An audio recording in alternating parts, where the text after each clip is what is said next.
Assalamualaikum warahmatullahi wabarakatuh. Kami dari kelompok 5 akan mempresentasikan analisis manfaat dan biaya. Saya Ella Amalia Husna sebagai pemateri 1. Analisis manfaat dan biaya. Analisis manfaat dan biaya digunakan untuk mengadakan evaluasi mengenai penggunaan sumber-sumber ekonomi agar penggunaan sumber-sumber ekonomi yang langka dapat dilakukan secara efisien. Sebab pemerintah mempunyai banyak program yang harus dilaksanakan, sedangkan biaya atau dana yang tersedia terbatas. Jadi evaluasi pengeluaran pemerintah dengan menggunakan analisis manfaat dan biaya hanya menitik beratkan pada efisiensi penggunaan faktor produksi tanpa mempertimbangkan masalah lain seperti distribusi, stabilisasi ekonomi, dan sebagainya. Konsep futur value. Apabila kita mempunyai uang sebesar LPN yang kita bungkakan terus-menerus dengan tingkat bunga sebesar 10% setahun, maka hasil setiap tahun adalah seperti dapat dilihat pada tabel tersebut. Dengan anggapan bunga yang diterima pada suatu saat dipinjamkan kembali. Dari tabel tersebut dapat dilihat bahwa uang sebesar LPU pada tahun KN akan bernilai sebesar U1 plus 0,1. Dengan analisis serupa, maka kita tahu bahwa apabila kita mempunyai uang sebesar 5 juta, kita bungkakan terus-menerus selama 30 tahun. Pada akhir tahun ke-30 akan bernilai sebesar 87 juta. B. Konsep present value. Apabila kita menerima uang sebesar 5 juta pada 5 tahun yang akan datang, maka nilai uang tersebut sekarang tidaklah sebesar 5 juta, akan tetapi sebesar LP5 atau 1 plus 0,1 pangkat 5 atau hanya sebesar LP3 10 juta. Dari analisis di atas, dapatlah kita ketahui bahwa dalam melaksanakan evaluasi atau suatu proyek, terutama jenis proyek yang mempunyai umur ekonomis yang relatif panjang dan memberikan manfaat serta menimbulkan biaya pada saat yang berbeda-beda, maka dalam mengevaluasinya, kita harus mempertimbangkan faktor-faktor di atas, yaitu kita harus menghitung seluruh manfaat dan biaya dari suatu proyek selama umur proyek yang bersangkutan, dan kita hitung nilainya sekarang. Metode nilai bersih sekarang. Nilai bersih suatu proyek merupakan nilai dari suatu proyek setelah dikurangkan seluruh biaya pada suatu tahun tertentu dari keuntungan atau manfaat yang diterima pada tahun yang bersangkutan dan didiskontokan dengan tingkat bunga yang berlaku. Untuk rumus metode NBS bisa dilihat seperti yang sudah dicantumkan. Assalamualaikum warahmatullahi wabarakatuh. Saya Ardina Triapiandari 6367 akan melanjutkan materi yang selanjutnya, yaitu metode IRR atau Internal Rate of Return. Metode lain yang dapat digunakan untuk evaluasi proyek adalah dengan cara menghitung Internal Rate of Return, yaitu tingkat diskonto atau R yang menghasilkan nilai sekarang suatu proyek sama dengan 0. Rumus umum metode IRR bisa kalian lihat di video. Pada metode ini, kita harus mencari tingkat diskonto atau R yang menyamakan seluruh biaya yang dihitung nilainya sekarang dan manfaat yang juga dihitung nilai sekarangnya.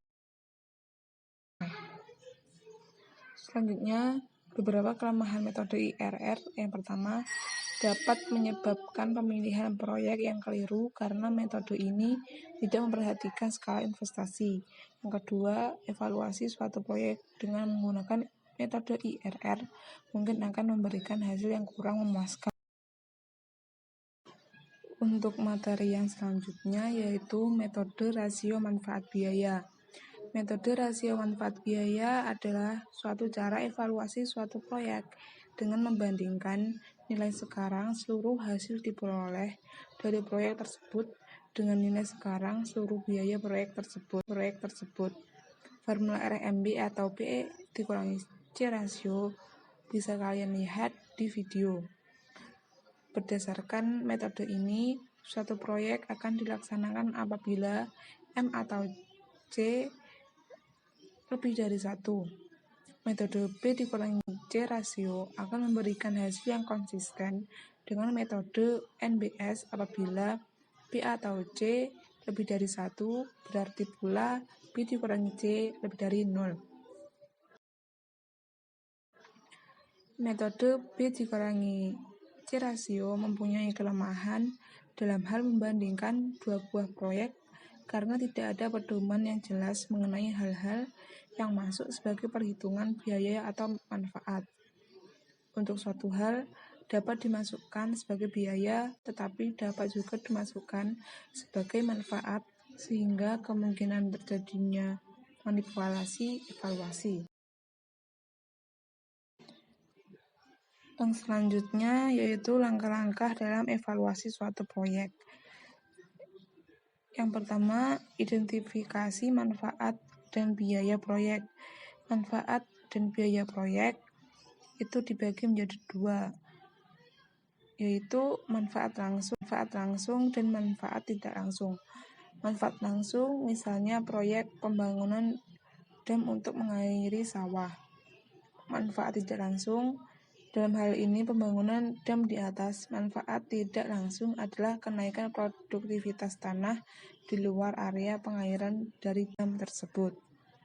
Yang kedua, menghitung manfaat dan biaya dalam rupiah. Masalah yang timbul adalah apabila hasil dari suatu proyek tidak dapat diukur dalam bentuk rupiah karena hasil dari proyek tersebut tidak dijual. Misalnya, proyek pembangunan taman, proyek pembelian pesawat tempur dan sebagainya, maka dilakukan menghitung nilai dari manfaat proyek tersebut secara tidak langsung. Assalamualaikum warahmatullahi wabarakatuh. Nama saya Yanatama Pratidina NIM 379. Di sini saya akan melanjutkan materi.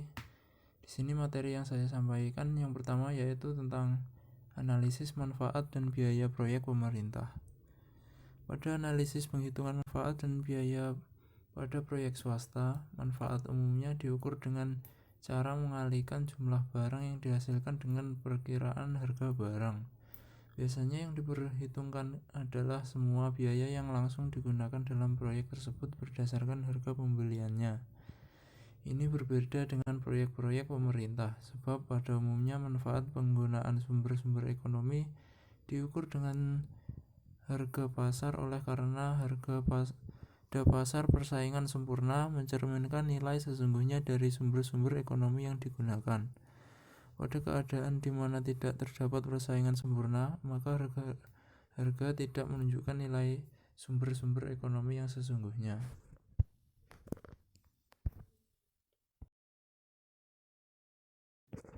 Materi berikutnya yaitu monopoli.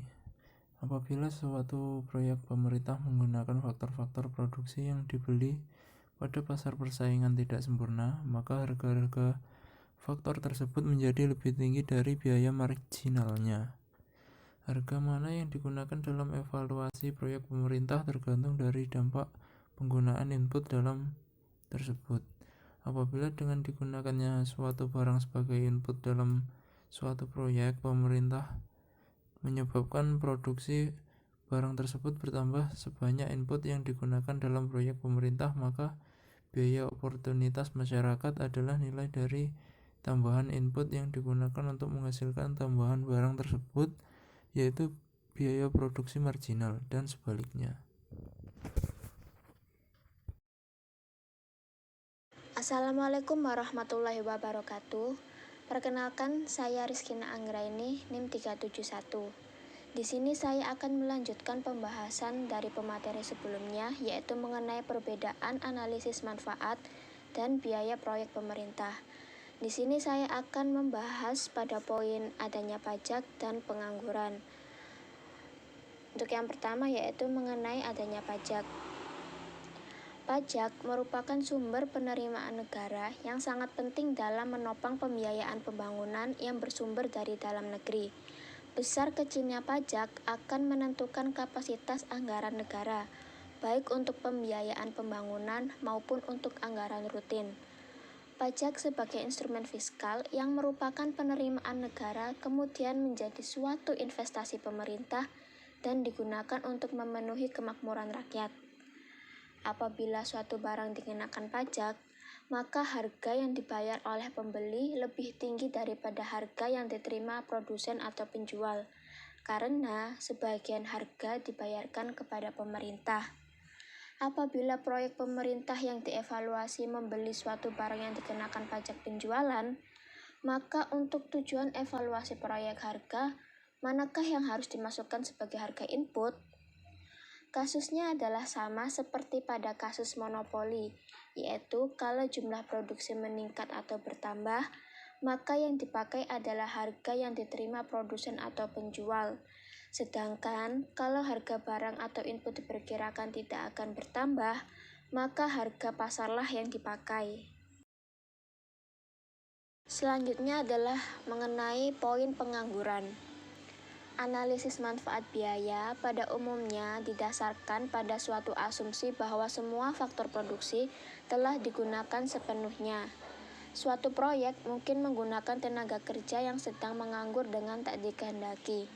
Karena penggunaan tenaga kerja yang sedang menganggur ini tidak menyebabkan berkurangnya produksi barang dan jasa lain dalam perekonomian, maka upah yang mereka terima tidak mencerminkan biaya oportunitas penggunaan tenaga kerja yang nilainya lebih rendah daripada upah yang diterima apabila terdapat pengangguran tak dikehendaki. Terdapat dua masalah dalam menghitung upah tenaga kerja yang menganggur dengan tak dikehendaki ini. Yang pertama adalah apabila pemerintah melaksanakan kebijakan stabilisasi untuk mempertahankan tingkat penggunaan tenaga kerja, maka penggunaan tenaga kerja yang sedang bekerja dalam suatu proyek menyebabkan tenaga kerja dan output di sektor lain menjadi berkurang. Dalam hal ini, biaya tenaga kerja yang dipakai dalam evaluasi proyek tersebut adalah upah yang berlaku di pasar atau upah sebenarnya.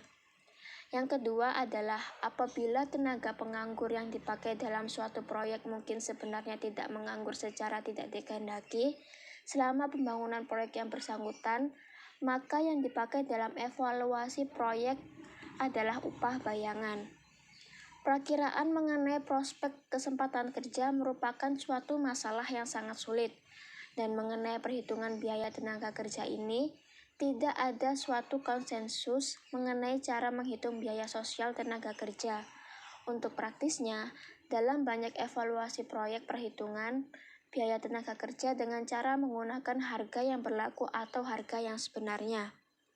Terima kasih, sekian dari saya. Wassalamualaikum warahmatullahi wabarakatuh. Assalamualaikum warahmatullahi wabarakatuh. Perkenalkan, nama saya Adibatul Farida Maryam, NIM 340. Saya di sini akan melanjutkan pembahasan dari pemateri sebelumnya. Saya akan menjelaskan mengenai surplus konsumen, penentuan tingkat bunga, dan keuntungan dan kelemahan analisis manfaat dan biaya. Surplus konsumen ialah skala proyek-proyek pemerintah, ada yang besar dan ada juga yang kecil. Pada proyek-proyek yang skalanya kecil pembangunannya tidak akan mempengaruhi harga barang atau output yang dihasilkan proyek tersebut. Sedangkan pada proyek-proyek yang skalanya besar, tambahan output atau barang akan menurunkan harga barang tersebut di pasar dan menimbulkan masalah dalam penghitungan manfaat suatu proyek pemerintah. Mengenai penentuan tingkat bunga itu merupakan suatu hal yang sangat penting karena dilaksanakannya suatu proyek sangat tergantung dari tingkat bunga mana yang kita pilih. Tetapi dalam kenyataannya di masyarakat terdapat berbagai tingkat bunga, misalnya tingkat bunga Tabanas, tingkat bunga deposito, tingkat bunga pinjaman bank, dan tingkat bunga tidak resmi yang besarnya berbeda-beda.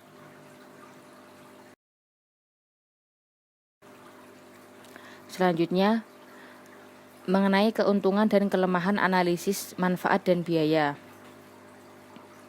Saya akan menjelaskan keuntungannya terlebih dahulu. Keuntungannya ialah terjaminnya penggunaan sumber-sumber ekonomi secara efisien, sebab program-program pemerintah dievaluasi dengan memperhitungkan keadaan perekonomian, sehingga dapat meningkatkan penggunaan faktor-faktor produksi. Sedangkan kelemahannya, analisis ini membutuhkan penghitungan manfaat secara kuantitatif, sedangkan banyak proyek-proyek pemerintah yang tidak dapat diukur manfaatnya secara kuantitatif, sehingga analisis ini tidak mempunyai fleksibilitas. Sekian penjelasan materi dari saya. Kami dari kelompok 5, apabila banyak salah kata, kurang lebihnya mohon maaf. Wassalamualaikum warahmatullahi wabarakatuh.